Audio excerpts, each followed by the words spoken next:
கடையில் விற்கிற அன்ஹெல்த்தியான ஸ்நாக்ஸை விட்டுட்டு இந்த மாதிரி சுகர் இல்லாமல் ரொம்பவே டேஸ்டான ராகி பீனட் லட்டு எப்படி பண்ணுறதுன்னு பார்க்கலாமா? இதுக்கு பார்த்திங்கன்னா 3/4 கப் அளவுக்கு ராகி மாவு எடுத்திருக்கேன். இது முதல்ல வறுத்தி எடுத்துக்கலாம்.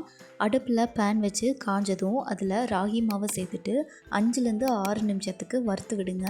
ராகி மாவு எவ்வளோ தூரம் வறுபடுதோ அந்த அளவுக்கு அதில் இருக்கிற கசப்புத்தன்மை கம்மியாயிரும்.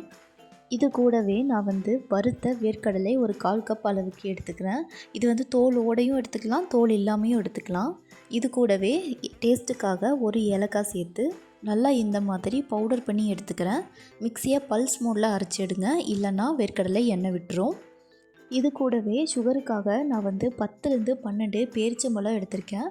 கொட்டை எடுத்து வச்சுருக்கேன். உங்களுக்கு இன்னும் சுகர் அதிகமாக வேணும்னா நீங்கள் இன்னும் அதிகமாக பேரிச்சம்பழம் சேர்த்துக்கலாம்.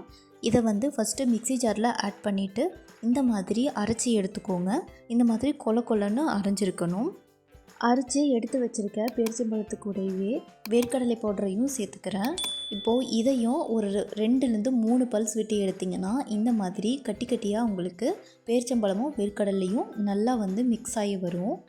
இந்த மாதிரி பிடிச்சிங்கன்னா ஒரு மாதிரி ஷேப்புக்கு கொண்டு வர அளவுக்கு வந்தால் போதும். வறுத்து எடுத்து வச்சுருக்க ராகி மாவு நல்லா ஆறிடுச்சு. இப்போ இதை ஒரு பாத்திரத்துக்கு மாற்றிக்கலாம். இது கூடவே அரைச்சி வச்சுருக்க பேரிச்சம்பழம் வேர்க்கடலை பவுடரை நான் இது கூட சேர்த்துக்கிறேன். ஃபஸ்ட்டு ஆரம்பத்தில் பேரிச்சம்பழமும் வேர்க்கடலையும் ஒரு மாதிரி கட்டியாக இருக்க மாதிரி இருக்கும். ஆனால் பயப்பட வேண்டாம். இந்த மாதிரி மாவில் கையை வச்சு நல்லா பிசைஞ்சு விட்டிங்கன்னா இதில் இருக்கிற எல்லா இன்க்ரீடியண்ட்டும் ஒன்றா மிக்ஸ் ஆகிடும். இந்த அளவுக்கு நல்லா மிக்ஸ் ஆகி வரணும். வேர்க்கடலை, பேரிச்சம்பழம், ராகி எல்லாமே நல்லா கலந்துருக்கணும். இந்த மாதிரி ஷேப் பண்ணி பார்த்திங்கன்னா உங்களுக்கு உருண்டை பிடிக்கிற அளவுக்கு வந்துடும். இப்போது இதில் நான் சூடாக இருக்க நெய் ஊற்றிக்கிறேன். நெய் கொஞ்சம் தாராளமாகவே சேர்த்திக்கலாம். இதுக்கு நெய் தான் நல்ல வாசனையை கொடுக்கும். நெய் சூடாக இருக்கும்போதே இது எல்லாத்தையும் நல்லா மிக்ஸ் பண்ணி விடுங்க. அப்போ தான் உங்களுக்கு உருண்டை பிடிக்கிறதுக்கு ஈஸியாக இருக்கும். நெய்யும் மாவும் நல்லா கலந்து வரணும். நெய் ஊற்றுறதுக்கு முன்னாடி ஒரு கலர் இருந்திருக்கும். நெய் ஊற்றினதுக்கப்புறம் உங்களுக்கு இந்த மாதிரி ஒரு மெரூன் கலரில் வரும்.